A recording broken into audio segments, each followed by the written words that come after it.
Hello, I'm Jan Ślewiński and this is Break the Fake. They make them, we break them and tell you all you need to know.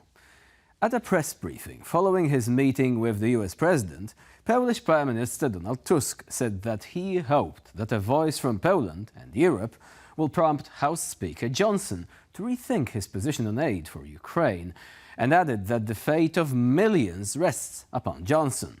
Not letting up, the head of the Polish government said the speaker must realize that withholding aid will cost thousands of Ukrainian lives, especially women and children. Now, Donald Tusk also used the presser to announce an unplanned emergency meeting of the Weimar Triangle and said that aid for Ukraine will definitely be on the agenda. Aside from Tusk, the meeting will be attended by French President Emmanuel Macron and German Chancellor Olaf Scholz, who previously demonstrated rather divergent views on the possibility of sending European soldiers to the Ukrainian front. Not to mention the recent issue of sending weapons to Ukraine. Mr. Scholz was still waiting for the Taurus. We still are. Now, up until now, we've maintained a rather upbeat demeanor here on Break the Fake and approached most Russian threats with ridicule they warrant. And we'll continue to do that while also pointing out the darker themes where they become manifest.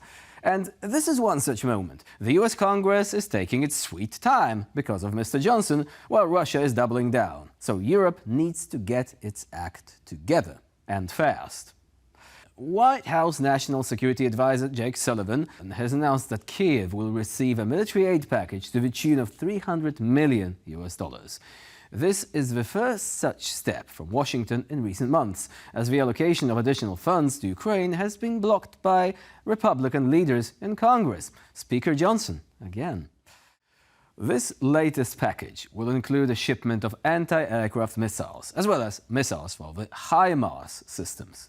Whether these will also include the long-awaited additional ATACMS missiles, the same that, can travel up to 100 miles and carry cluster munition warheads, remains unclear, despite earlier positive reports.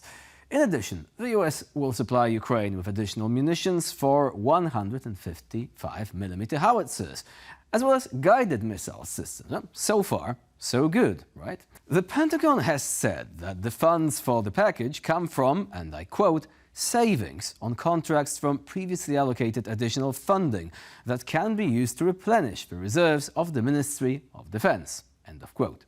The Pentagon also insists that security assistance to Ukraine remains a smart investment into US national security.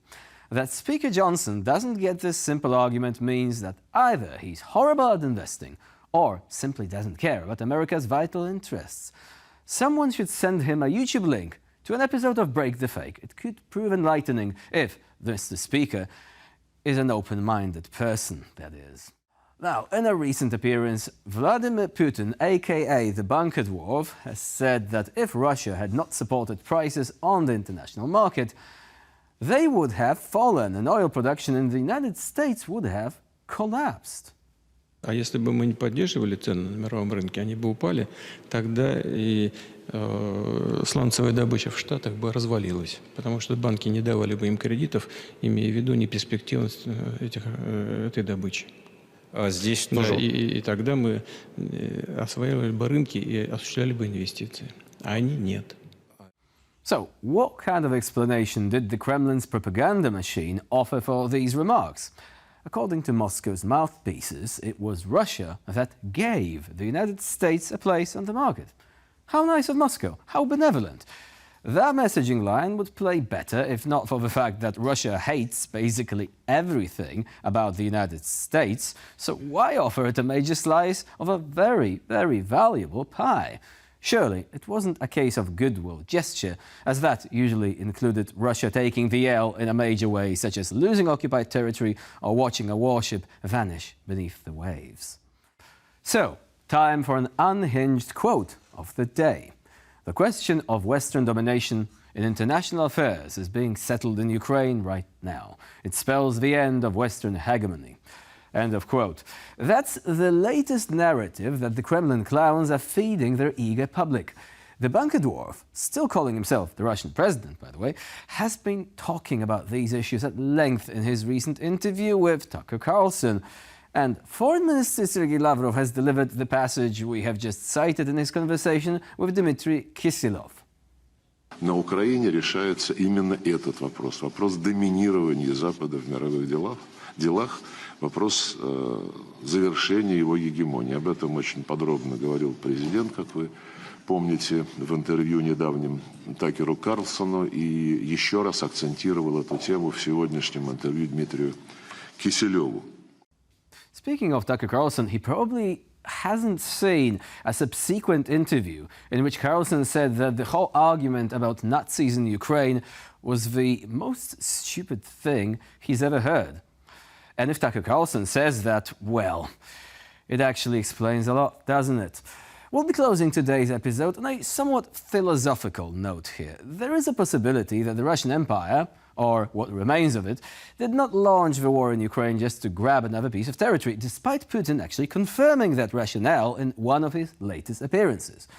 It is possible that from the very beginning the war has been a way for Moscow to get into a confrontation with the collective West, turning Europe potentially into a dependent territory and marginalizing the US on the international stage.